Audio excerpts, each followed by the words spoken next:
All right. Welcome everybody to the very first of its kind. This is the maiden edition of our monthly HSE seminar. For those of us who are new here and haven't had the opportunity to get information about our forum, you got invited here by a friend or by a family. We welcome you specially. This is LiHSEIF. LiHSEIF means Leadership in Health, Safety and Environment International Forum.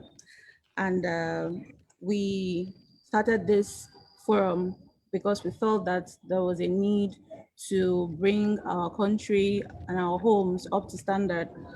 That's a health, safety and environment standard. And we thank you all for taking time out of your busy schedules to be here. We know this is the time for weekend relaxation, but you've decided to spend it with us for an hour. We'll just see it as you have taken an hour out for safety, and for that we appreciate your time. So like I said before, this is a maiden edition and is the first of its kind of our monthly seminar. So there'll be more of this to come, and we look forward to having you in our midst, participating and also countries. So up to at what our organization is about. We'll be introducing you to our team, and we will have a safety moment where we'll discuss fatigue and how to manage it. Then our major topic for the day, the major topic for the seminar is on safety versus productivity, which would be given to us by one of our very own, our HSE project manager, in person of Mr. Chris. Then we'll review safety statistics in Nigeria for the year 2019. We're specifically looking at accidents and unsafe conditions in Nigeria. Then we'll definitely have times for questions and comments. So on questions and comments, please use the chat room and just put question in capital letters when you have a question. Then while the session is going on, we're going to have time for quiz. So please pay attention because we're going to be giving out prizes to the fastest correct answers. So when we get to that point of asking questions, we just need you to put in capital letter in the chat room quiz, then the answer to the question. So it's, like I said, fastest finger first. So keep that in mind. I will be reminding you throughout the session so that we don't forget. So please, let's pay attention. Then our organization is all about ensuring that we improve health and safety practices in our country. So in order to get that done, in order to achieve that, we're going to be having HSE campaigns every quarter. And based on the agenda, if our safety statistics of the month, we talked about accidents and the road traffic crashes in Nigeria.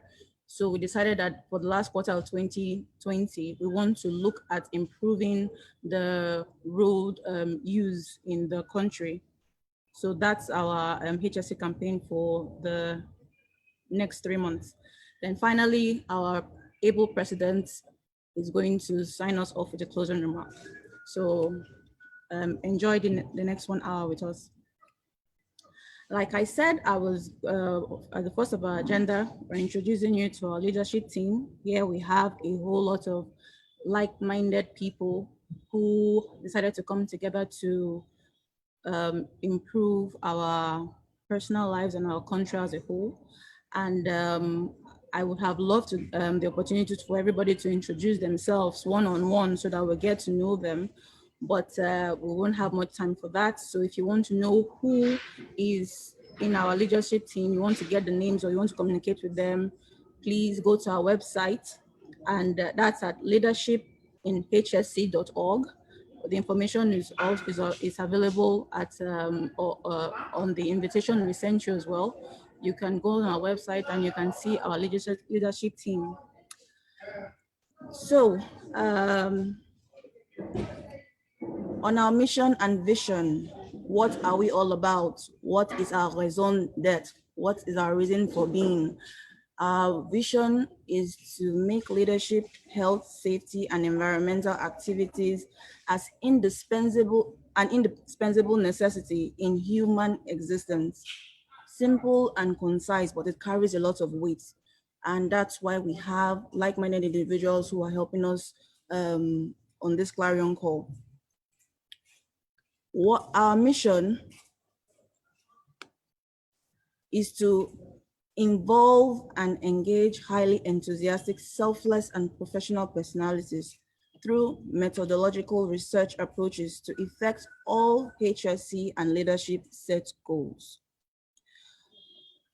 To summarize it all, our aim and objective is to ensure that we connect with as many selfless and highly passionate individuals that see the need to leave a positive legacy in leadership, health, safety, and environment in our society.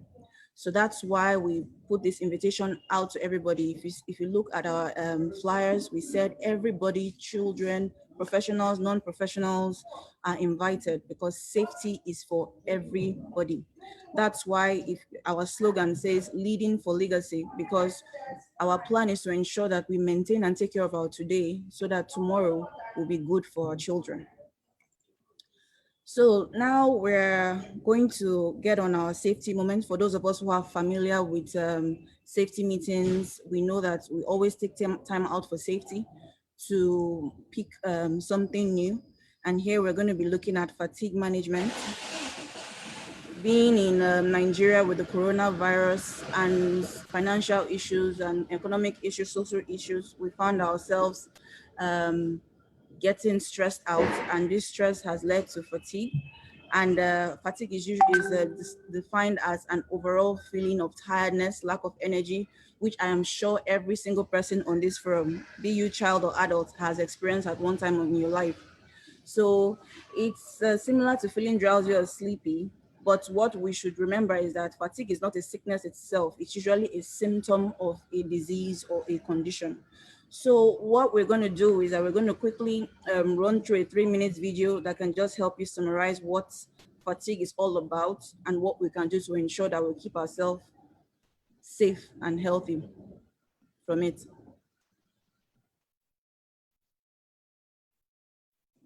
Fatigue, it is something we have all experienced at some point. Maybe you felt tired, had difficulty staying focused, lacked motivation, or maybe your eyes felt like lead and you found it hard to stay awake. But what is fatigue actually?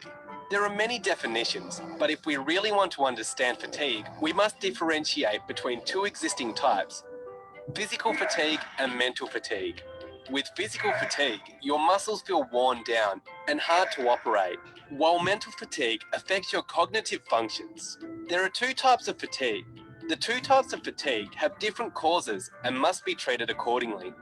Let's take physical fatigue. The main trigger that causes it is physical exertion. Imagine running a marathon and pushing your body to its limits. Naturally, it reacts and gives you a signal to stop and recharge. Physical fatigue can also be made worse by illness, lack of appropriate nutrition, and dehydration. However, physical exertion is the main cause. To cure fatigue caused by physical exertion, you need to rest, just like an athlete. In order to keep performing at an optimal level in sports like basketball, players take frequent turns on the bench to recover before returning to the court again. So, to counter the effects of physical fatigue, ensure you take rest breaks at regular intervals. Mental fatigue, however, is triggered mainly by lack of sleep. Illness and stress may also contribute, but lack of sleep is the main cause. To cure mental fatigue, resting is not enough. What you need is a sufficient amount of good quality sleep to replenish yourself. In regards to your safety and well-being, mental fatigue typically represents a larger risk than physical fatigue. If you become physically fatigued but continue to exert yourself, you stand the risk of picking up a soft tissue injury, such as a sprain or strain. But if you become mentally fatigued, things become more dangerous, as critical activities, such as driving whilst drowsy, can lead to disastrous consequences. Regular mental fatigue can also decrease your well-being by reducing your energy and motivation to engage in health-promoting activities such as exercise and spending time with family and friends. To effectively manage fatigue in any organisation, therefore, it is important to prioritise addressing mental fatigue caused by lack of sleep. From a company perspective, this starts with appropriate roster design and ensuring employees have adequate breaks and free time to get the sleep they need. It may also entail providing employees with training on how to optimise the quantity and quality of sleep they obtain. From a personal perspective, it is important to use your breaks and free time appropriately by getting enough sleep and addressing sleeping problems quickly when they occur. In the event you find yourself too tired to work safely, you should immediately communicate this to your supervisor or other appropriate person. In all cases, your safety and well-being is what matters most, and this starts with making sleep a priority.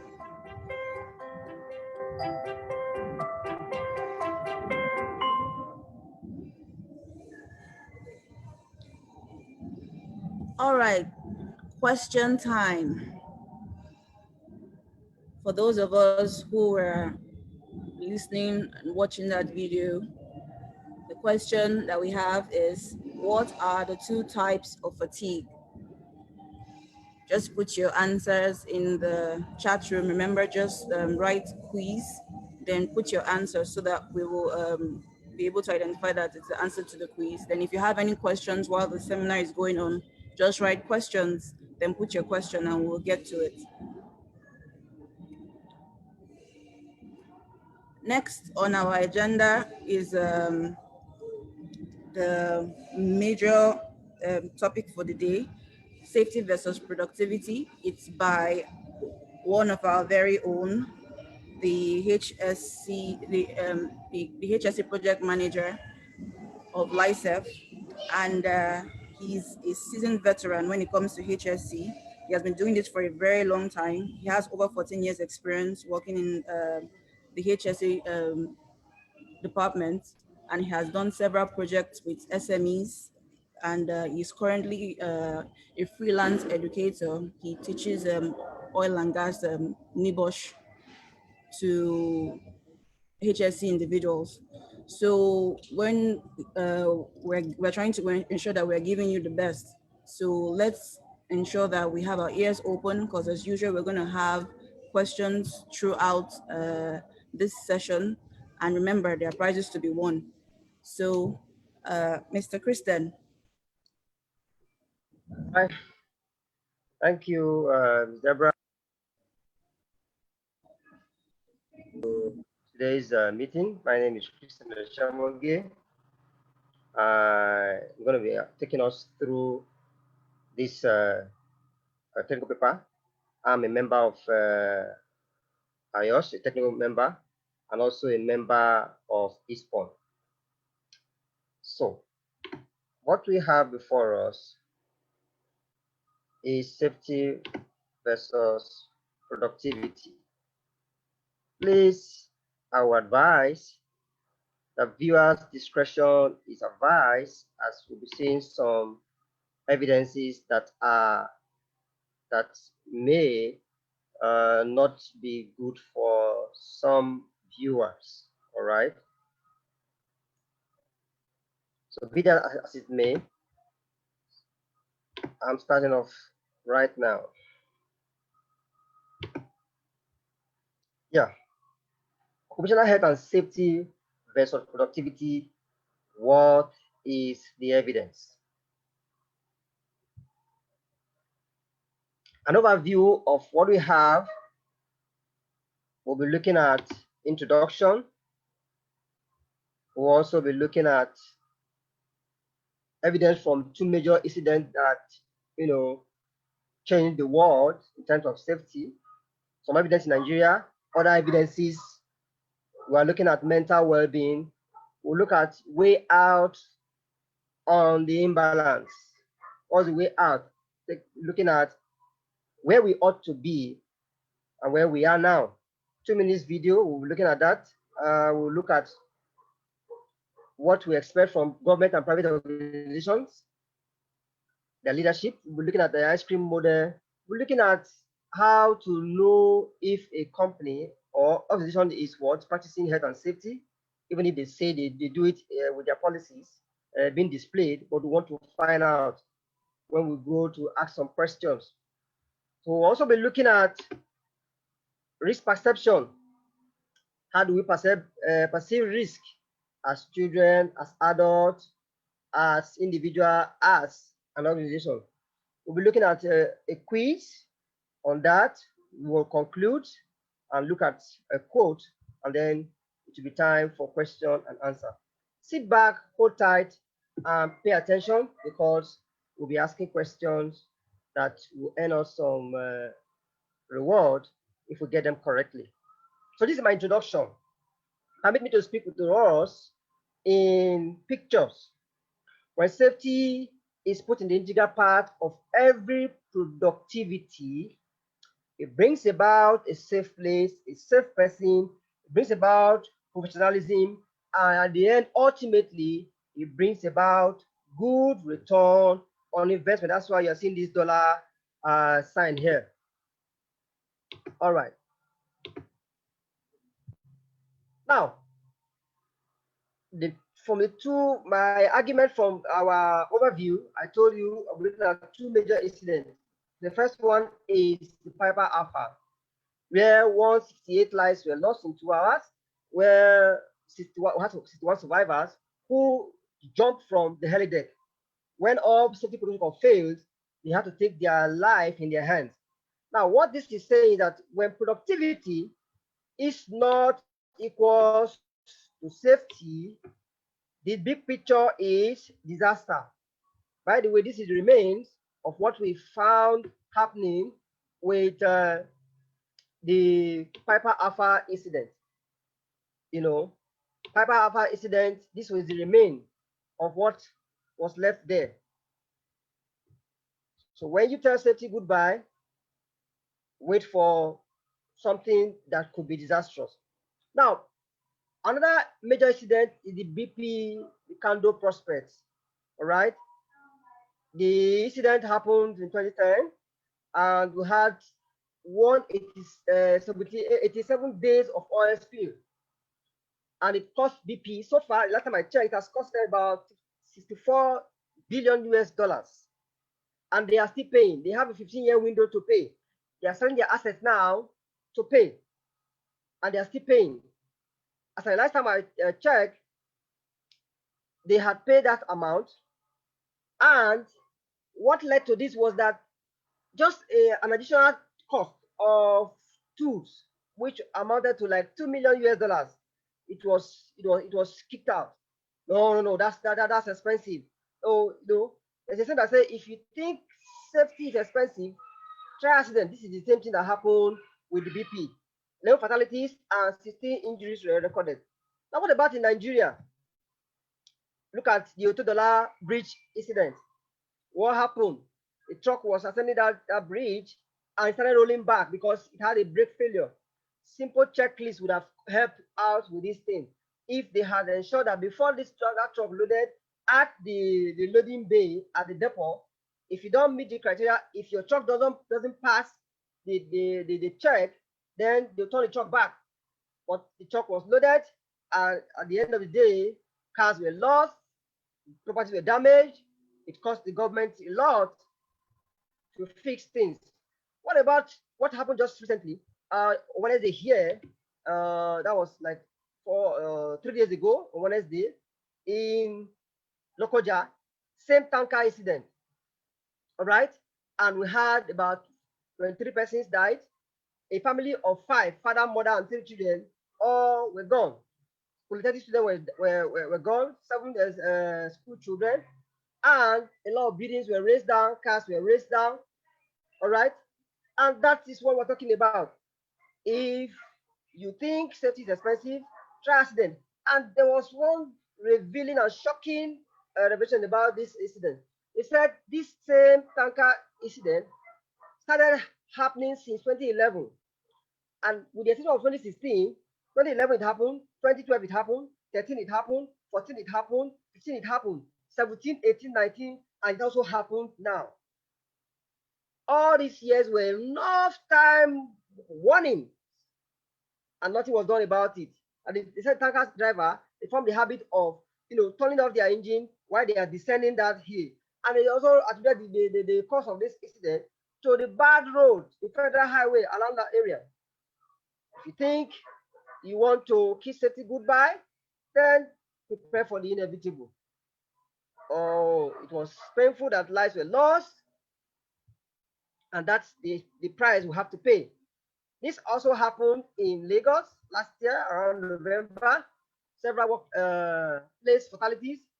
We look at 2 persons died in different companies, one in the smelting company and the other one in the plastic molding company. What happened? The staff in the smelting company fell into the furnace. All right, something like this. He fell into it, and that was how he met his death. And then the plastic melting company, molding company, due to a boycott of safety device, the operator head got stuck, and that was how he met his family death. The report revealed that when safety commission, Lagos State Safety Commission, went to the scene and they shut down the place, it was discovered that the company did not have any arrangement to manage health and safety. And the question is, who gave them permission to operate in the first place?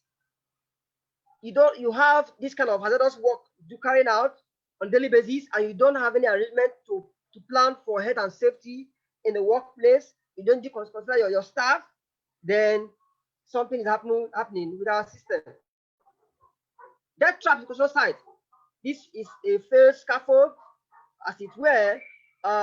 They use the bamboo to erect scaffold, and what we know is the BS scaffold type and the Korea. And of course, because this is standard equipment, it had to fail. And of course, when people fall from height, they must get hot. And the higher the height, the severe the hot. What about environmental pollution? These pictures speak for themselves. This is a report by a senior reporter, Bukola Adebayo, in 2019, March. This picture, she did a survey in Bayelsa and also in Ogoni. Here, this is a signpost saying that this is a contaminated land. Nothing should be done here. This is an abandoned oil well. This is a land that has been polluted with oil. Here, nothing can grow here. This is polluted water. 3 days ago, I also heard on the news that people are still dying from polluted water in the Ogoni land. She said that it will take Nigeria 30 years to clean up this oil spill. But because of the slow pace at which the cleanup is going on, she's wondering if that could be a reality. This is another one on pollution. This was another report by WHO, and they had to test on particulate matter 10 and 2.5. The end of the report says that Nigeria did not feature on the top 10 for 2.5 particulate matter level. She was also asked, why is Nigeria so polluted? She said, because of the oil, the incident power supply has led to people running gens and also having rickety cars that are obsolete on the way. Of course, you can this picture speak for itself. You see pollution all the way, all this way. This is pollution. All right. Also, now this is another report by CNN. It says the most polluted cities in Nigeria. This report was 2016. Of course, it's more than that now. Of course, we remember the River State suit, the coal fire, and all what have you. Now, this is another report that was published in US, looking at safety versus productivity. That report says 1 in every 3 workers believe that productivity is more valuable than safety. And 48% of the staff said they don't go safety meeting as often as they should. Half of them said so. Then 4,836 individuals died in the workplace that year, in 2015. you know, from different workplaces around US. Then productivity versus safety, the rating was 4 to 0. Productivity had 4 and safety had 0. So it's a global issue. What about the effect of deforestation? When you fall trees, when you deforest, you are creating a problem. In some countries, as you fall a tree, you plant 2. And we see that that has not, materialized in our nation. Also, in West Africa, Ghana, and Ivory Coast, in a Azizara report about 2 weeks ago, that they are the highest producer of cocoa. Now, what that brings about is that there's so much deforestation without afforestation. And if you deforest, you're taking up the canopy off, and then the rain starts hitting on the surface, on the ground directly. It brings about surface runoff, which we call erosion. Erosion brings about flooding, and that brings about gully erosion. 2 days ago, we heard of how erosion sacked about a committee in Niger State. What about mental well-being? It's another increasing one. Of course, COVID has also helped to make it a very serious challenge. People having different mental issues, people plunging into the lagoon, people taking their lives. I heard of a man who told his eldest son to take care of his younger ones. Before they knew it, he went into his house to hang himself. He said he was tired, he had so many bills to pay, he was owing many people, out of job, and what have you. And for those people who work offshore, instead of them being trained by their employers, they will have to bring in all their documents. They will go for medicals, go for OSP, go for all what have you, and that will amount about up to like say 500K. All right, more plus or minus, and they will be paid. I had a friend who told me he was paid 5,000 naira per day, and maybe the job will not last for like 2 months. Here is a man who borrowed money to go for a job. The job is not going to last for long. He's being paid peanut. Because if you don't want to take it, then somebody else can come and take it. That's your business. And he has not paid the money. He's also talking about how to run his home, pay bills and all that.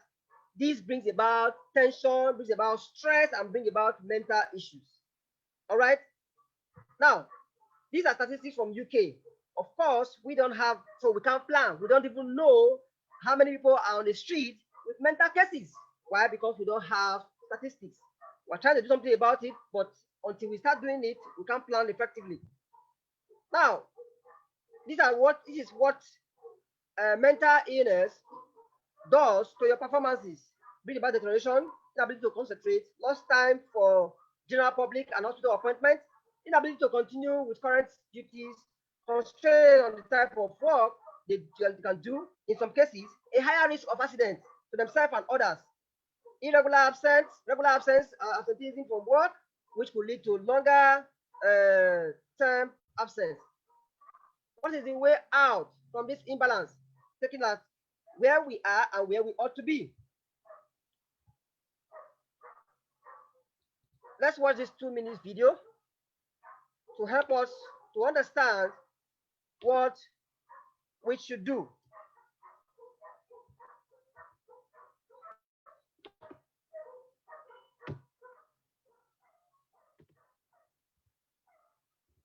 All right. What the video is talking about is, as an employer, if you consider the mental health of your staff, it brings about productivity. It brings about more money in your pocket. But if you neglect that, then you are asking for downtime. You are asking for loss of revenue. Your return on investment will be low. People will be leaving your job. A lot of persons will not want to come to identify with your company. And at the end of the day, ultimately, you are losing money, because if your staff are not doing well, they're not being supported, then you have issues in your hand. Life can get in the way of your health.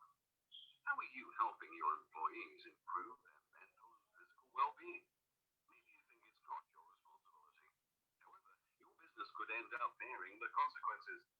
Not giving your employees practical and effective tools to better manage their health can easily lead to employee absence and presenteeism. For example, even if your employees are present, if they're working under too much pressure due to their job or their personal lives, their standard of work and personal health will be affected. In the UK, businesses have to absorb the effect of an estimated 190 million sick days per year. That's a lot of lost work and revenue. You can actively reduce the number of sickness absence days your business experiences. Impact consultants have a range of workshops, one-to-one therapies, publications, and physical exercise classes that companies have been using to successfully improve their employees' health, motivation, and productivity whilst at work. When you invest in your staff, here's what will happen. You will reduce your staff absenteeism. You will improve employee engagement. You'll get reduced staff turnover. You will increase employee motivation and productivity. Your team's morale will grow. You will lower your insurance premiums. Your concern for your staff will make your business more attractive, and high-caliber employees will be interested in your organization. The best way to achieve staff loyalty and productivity is to show you care about their well-being. Your staff members are unique. They have unique problems, which is why we offer tailored solutions just for you. Even though we offer a custom solution for you, you will be amazed how competitive we are. Make your staff happier, healthier, and more productive. Get in touch now on 07794 257 016. Okay, so the advice is for government and private organizations. Are you among us here? You are an employer of labor. You are a leader in your ministry. I will recommend that you adopt what I call visible, felt leadership. If we mention the name Dora Akunyele, we know that her policies help to reduce death rate in Nigeria, being that she ensured that whatever people will consume, looking about our drugs, it was safe, and held those people who supply this drug responsible for any mishap. And her policies were through, and people knew that she was working. So you have to be committed as a leader. You have to ensure that you go, you draw policies, you go for meetings, not just delegate. You get involved, you promote changes on safety, you enforce rules through discipline. Then the ice cream model, we want to find out if what you say in your reception is what is also happening down here. You said you do a lot X, Y, Z. We want to find out if it's also here by going to ask questions, observe the workers doing their job, and then see if what you are saying with your policies is the same thing that is on ground. These are checkpoints to check if a company is carrying out health and safety. Are the workers aware of their safety? How do the employer act? Do they train? Is there an OSHA expert? Is there a safety personnel expert in there? How is their communication like? Is it bottom top or top bottom? How is their training like? Do they have training to ensure that people are constantly doing their job in a professional manner? Do they have a prevention campaign like DREAT and all that, and weeks, safety week and all that? How is the legal framework? Do they comply with the laws of the land? Now, risk perception. As it says, the way a person's brain interprets information sent to it by their senses, what they see, what they smell, what they taste, and what they touch. Now, please, everybody get ready. We want to look at a quiz now. You will be shown the following slides in 20 seconds. I will start my time as soon as I put up the slide, and you have to count the number of F's in that slide. And your time starts now. Finish files are the results of years of scientific study combined with experience, many years.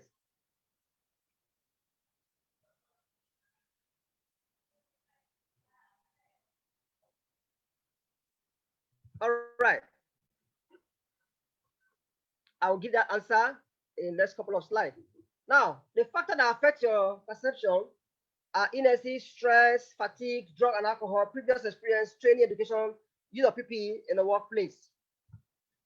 In conclusion, I want to say from this incident triangle, for every 189 near misses, there are 7 minor injuries like bruises, like cuts, and all what have you, and 1 major incident which can lead to partial permanent disability or permanent total disability, and even death. If you manage, as an organization, you manage health and safety at this level, near miss, they are reported, they are taken care of, they are not allowed to escalate to the minor and major, then you will have, the management will have a system that brings about good return on investment. I have this, my quote from a popular author that wrote the book Eat That Frog. He says, there is castration in procrastination. The castration is what we are seeing in our country today, the accident, the gas explosion, the flood, and all what have you. Why? Because we did not make adequate preparation. And with that, I'm going to say that safety is much too important not to understand. Safety is much too important not to understand.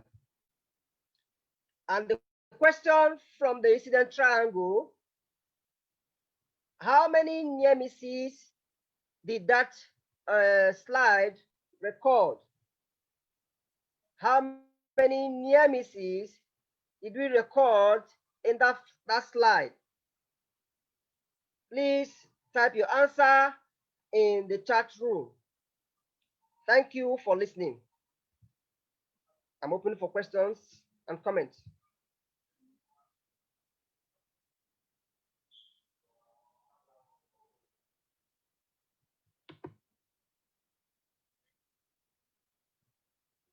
Over to you, Deborah, please.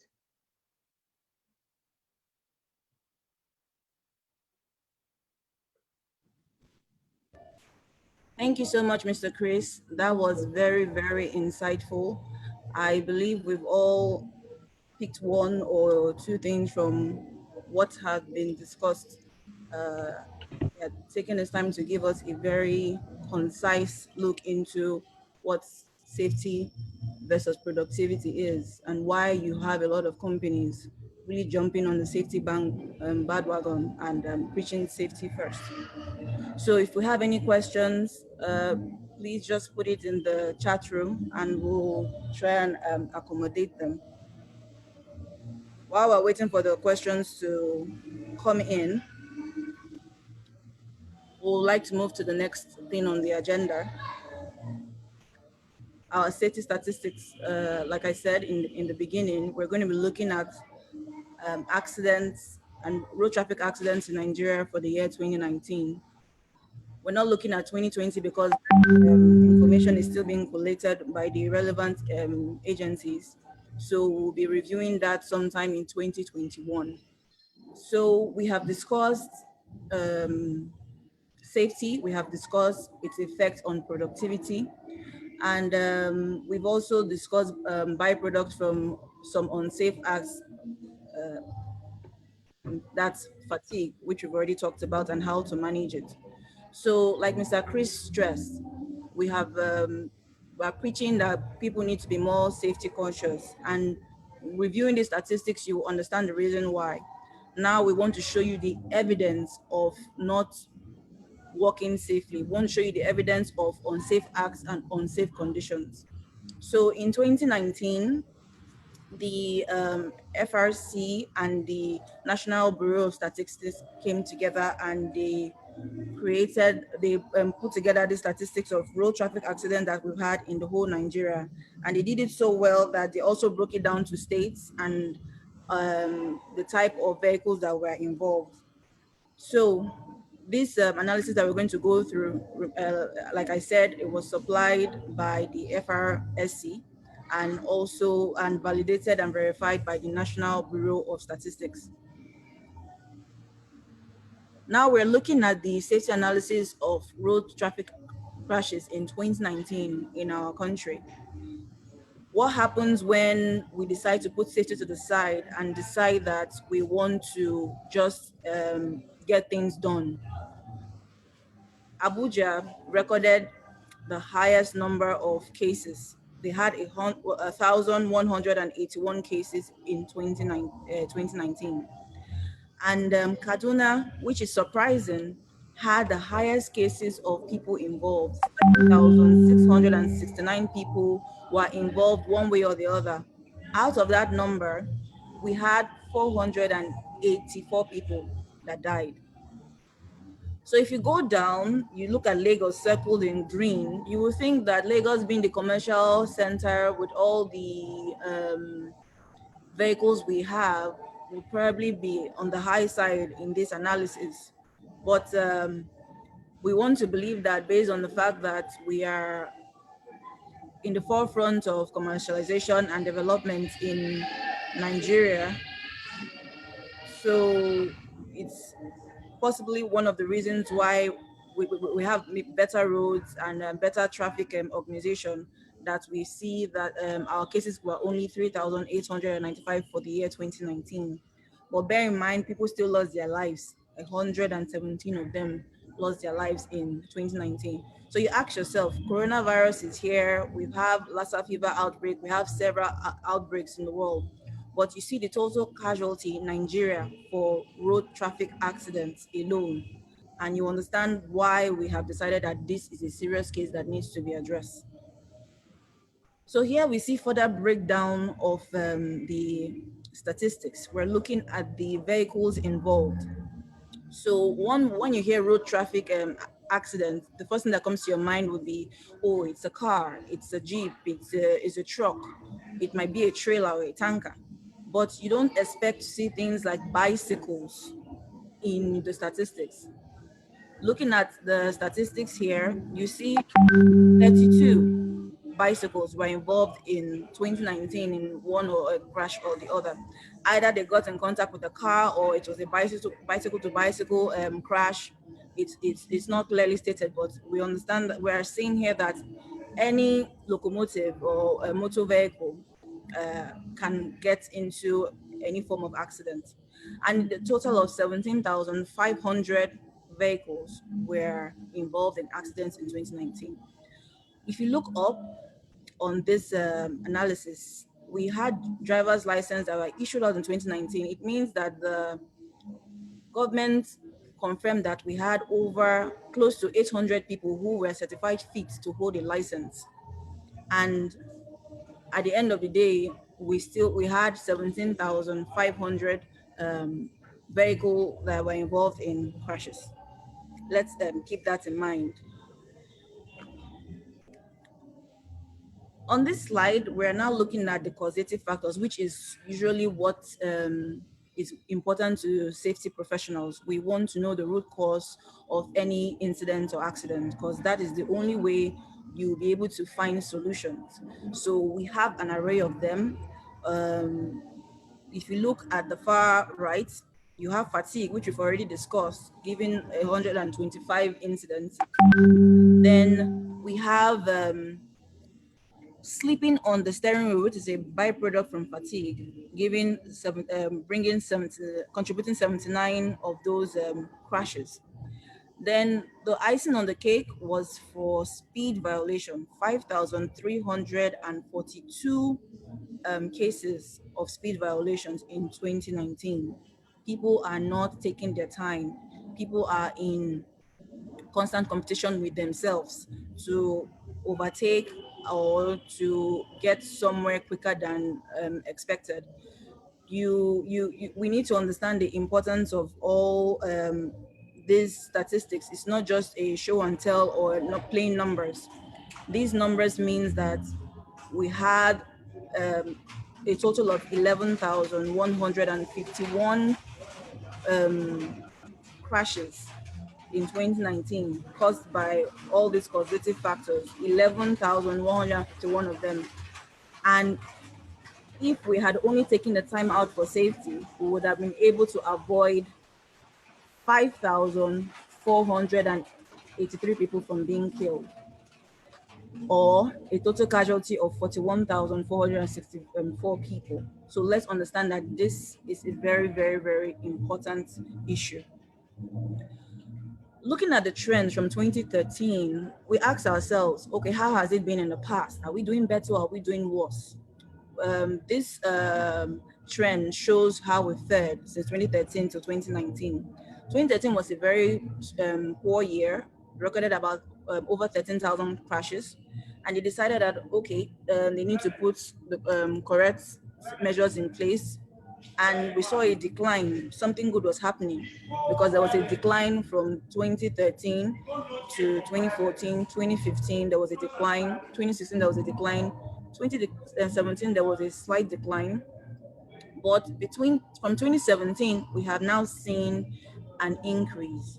Could it be due to the increasing number of people migrating to different states or coming into Nigeria? Could it be that we have more inexperienced drivers on the road? Those are the questions that we as a forum are trying to get answers to so that we can prevent an increase in 2020.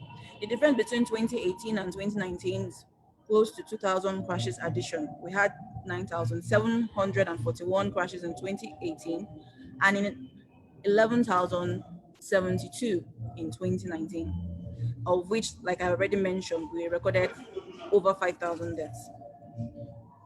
So in summary, what have we been talking about? We have people getting on the road and driving vehicles and they are not competent or they don't understand their vehicles and they are on the road. You're not just putting your life in danger, you're also putting the occupants of your vehicle and other drivers and pedestrians in danger. The things to note: road traffic incidences are underreported. None of us here can say that they've actually heard in 2019 over 11,000 crashes. The most anybody would have heard in the whole year is probably 100 or a fraction of that number, any fraction of that number. So it gives us that false sense of safety or security that it's not that bad. But in actual fact, looking at the statistics, it is really, really bad. So second thing we have to remember as drivers and pedestrians is that road traffic incidents have ripple effects, meaning that you who decide to be unsafe, it is not just about you. You are going to end up endangering your occupants, pedestrians, and other road users if you continue to perpetuate your unsafe acts. So what must you do to ensure that we do not continue to increase our statistics and bring this trend down of road crashes? Please, you must ensure that when you're holding that driver's license, you are a competent driver. You must consider the condition of the roads before you take your vehicle out. Before you get on the road, ask yourself, am I familiar with this road? Is it raining? If it's raining, it means I have to drive slower than usual to avoid hydroplaning. Are the roads bad? Is there potholes? Okay, it means I can't drive as fast as I would normally do on this road. I have to slow down. There are many other factors that you need to consider, those that are within your control and those that are outside your control. As long as it's outside your control, you have to accommodate these changes to ensure that you get to your destination safely. Then, most important, and this ties to our campaign for the next quarter, is that you should ensure that pre-use checks is done on your vehicle. Are we in the habit of checking our vehicle before we drive out, or we just jump in, start the engine and drive off? Check your equipment before you use it. It's a safety slogan that is preached in almost every company and every any safety conscious individual. Aside from pre-use check, you have to ensure that your car undergoes routine maintenance. There is no point putting a vehicle on the road where you cannot vouch if it's going to get you to your destination. You are only putting yourself in harm's way and others as well, like we've already clearly stated.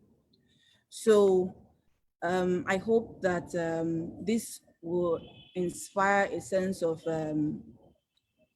safety consciousness in us. And if we have been defaulting in any way, we can now start doing the right thing henceforth. So let us ensure we are conscious of our values. Let us ensure that we are conscious of our environment as well, because we are all going to be the ones who will play the part to bring these numbers down. So, question time. How many bicycles were involved in crashes in 2019? How many bicycles were involved in questions in 2019? I stressed it when I was talking about the types of vehicles that were involved. So put your answers in the chat room, like I said before. Just put quiz and the number and fastest correct finger first. So do we have questions and comments?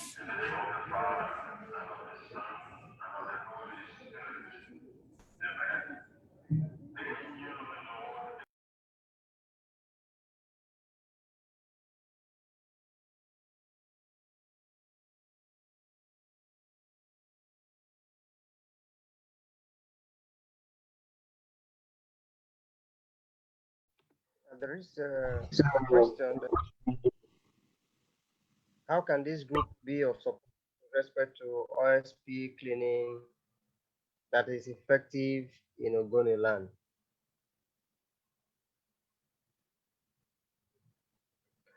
Now, if we partner with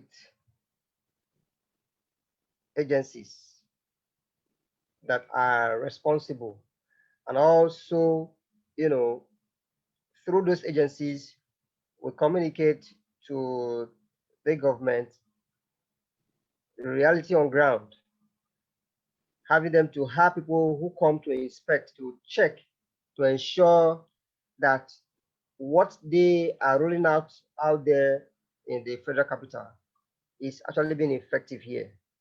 We also know if they're going to clean up, and it have been having issues because the people are saying that the contractor doesn't have the competency. So when you get this feedback, then that will also help the government to change their policies and able to know who is able to be able to carry out the job. So partner with agencies like NASRA and Ministry of Environment, also create an awareness with the people through their leadership. You don't keep quiet, you need to communicate, you need to give feedback so that they can know what is actually happening around you. I hope that helps. Thank you.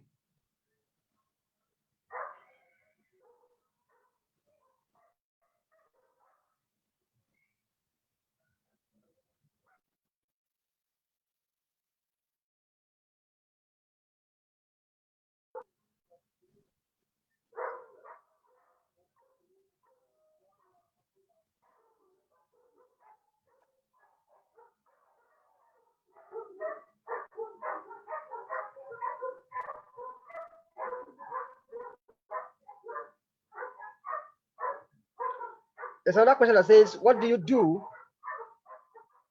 when you find yourself in a company that is not safety conscious? If you have an option and the job that you're doing is a high risk job, it's just a matter of time. If an accident happens, it might lead to loss of life. If you have an option, then you can leave. If there are no way to communicate to bring about these hazards, and if the management does not have the drive, all right, because everything has to do with the management. If they're not committed to eliminating hazard to ensure that people are safe, no matter what you do, that will not fly. So the advice is, if management are not serious about health and safety, then please find your way out. I hope that helps.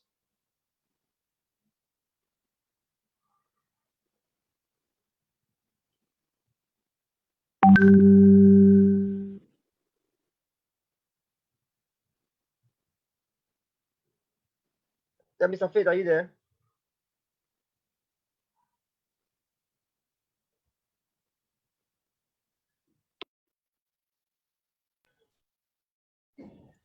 Okay, so the last question we have is, what is the meaning of the LiHSEIF acronym? So LiHSEIF LiHSEIF. What does it mean? It's everywhere. And that one is a very cheap question. So I'm expecting like everybody on the group to get the answer. So at the end, we're going to show the winners, and winners, please send, once you display your names, we'll give you a number that you will send your information to, so that we can contact for your winnings. So thank you all so much for giving us an hour of your time. We'll be handing over to the president to sign us out. Mr. President, sir.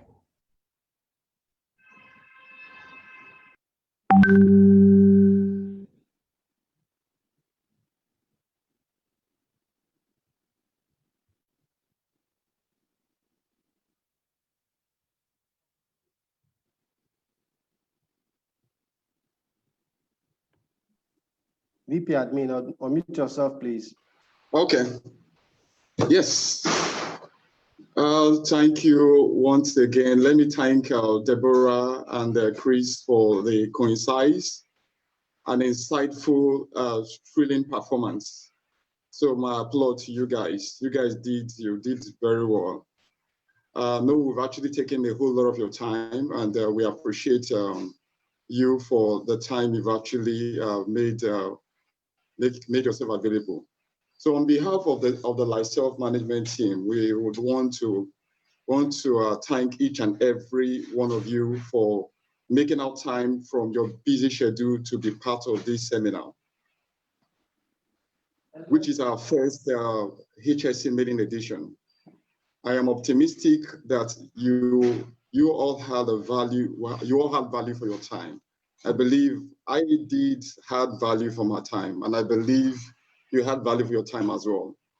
From all the safety tips, learned from our well-grounded safety experts, we are confident that you will make necessary conscious adjustments to live safe and healthy.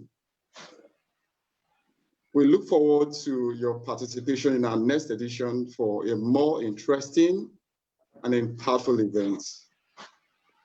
On this final note, I want to thank you from the LiHSEIF team. We want to thank you once again, and ensure you enjoy the rest of your day. Thank you.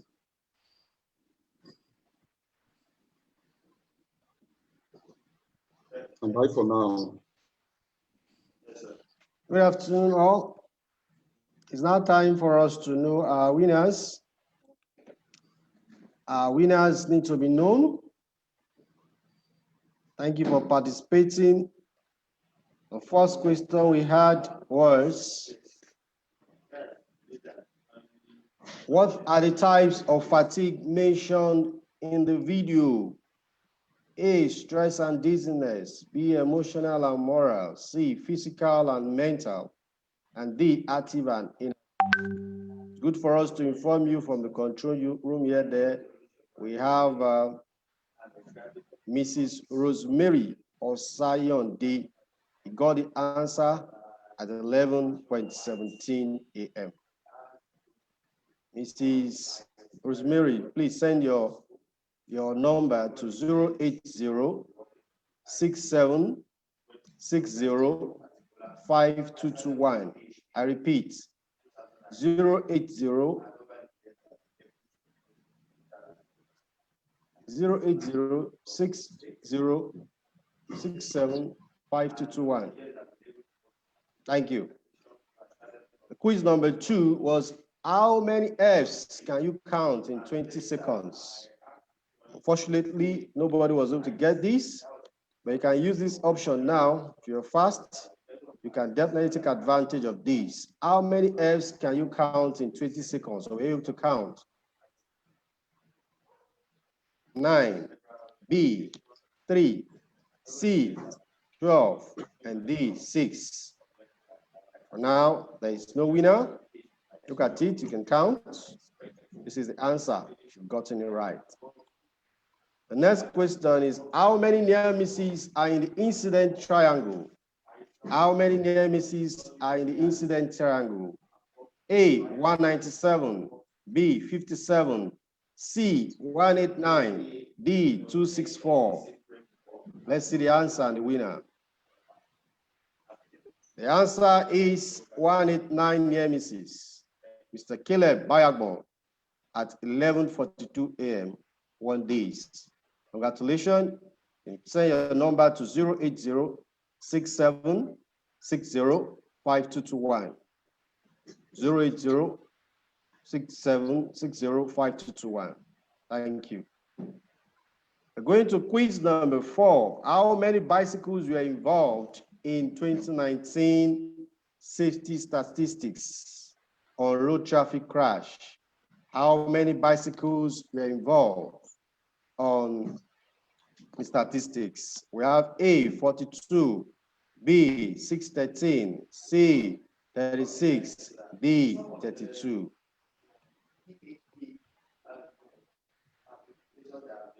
The winner is Love Barry at 11:56. The answer to your question was 32 bicycles. Send your number to 080-6760-5221. 080-6760-5221. And we are giving again the final option to those who can get this final opportunity. What is the full meaning of LiHSEIF? A, Leadership in Safety Environment International Forum or International Friend. B, Leadership in Health and Safety Environment. C, Leadership in HSE International Forum. D, Lion Inside House Senior Educational Integrated Forum. Thank you very much. If you get the answer, we'll let you know by notifying you. It's our pleasure to have you on this call. I wish you a successful day and enjoy your weekend. And feel free to go to our website, Leadership in HSE. We'll look forward to having you in our next call. Thank you very much. Ms. Deborah, over to you, please.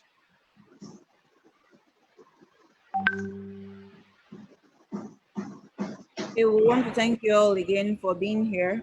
Let's just keep in mind that our campaign for the quarter is on pre-use and routine maintenance of our vehicle so that we can ensure that we improve on our road traffic statistics for the year 2020 and 2021.